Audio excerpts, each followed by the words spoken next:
ಕೋಟಾ ಶ್ರೀನಿವಾಸ ಪೂಜಾರಿ ಗೆಲುವಿಗಾಗಿ ಅಭಿಮಾನಿಗಳಿಂದ ಬೆಂಬಲಿಗರಿಂದ ರಕ್ತದಾನ ಶಿಬಿರವನ್ನು ಕೈಗೊಂಡಿರುವಂಥದ್ದು. ಅಂದರೆ ಈ ಬಾರಿ ಅವರನ್ನ ಗೆಲ್ಲಿಸ್ಕೊಡ್ಬೇಕು ಅಂತೇಳಿ ನೋಡಿ.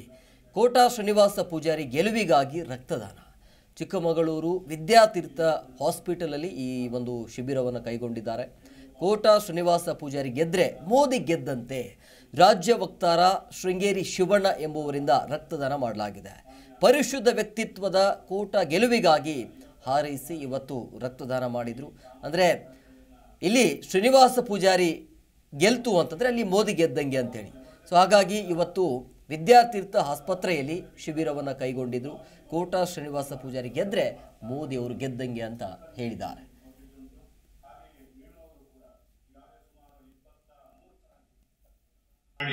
ಈ ತಮ್ಮ ಸಾಮಾಜಿಕ ಕಳಕಳಿಯಲ್ಲಿ ತಾವು ತೊಡಗಿದ್ದಾರೆ. ಇವರೆಲ್ಲರಿಗೂ ಕೂಡ ಈ ಒಂದು ಸಂದರ್ಭದಲ್ಲಿ ಶುಭ ಹಾರೈಸ್ತಾ ಇದ್ದೇವೆ.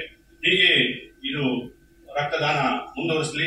ಇದರಿಂದ ಆರೋಗ್ಯಕ್ಕೂ ಕೂಡ ತುಂಬಾ ಅನುಕೂಲ ಹಾಗೂ 4 ತಿಂಗಳು 5 ತಿಂಗಳಿಗೆ ಒಮ್ಮೆ ರಕ್ತವನ್ನು ಕೊಡಲಿಕ್ಕೆ ಸಾಧ್ಯ ಉಂಟು. ನಮ್ಮ ಶೃಂಗೇರಿಯಲ್ಲಿಯೇ ಸುಮಾರು ಜನ 100 ಸಾರಿ ರಕ್ತ ಕೊಟ್ಟವರಿದ್ದಾರೆ.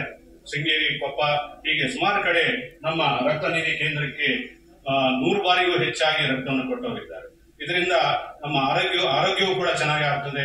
ಯಾವುದೇ ಒಂದು ಕೊಲೆಸ್ಟ್ರಾಲ್ ಅಥವಾ ಬೇರೆ ಬೇರೆ ಕಾಯಿಲೆಗಳಿದ್ರೂ ಕೂಡ ಅದು ಸಂಪೂರ್ಣ. ಜಿ ಕನ್ನಡ ನ್ಯೂಸ್ ಈಗ ನಿಮ್ಮ ಮನೆಯಲ್ಲೇ ನೋಡಿ. ಎಲ್ಲ ಕೇಬಲ್ಗಳಲ್ಲಿ ಈಗ ಲಭ್ಯ.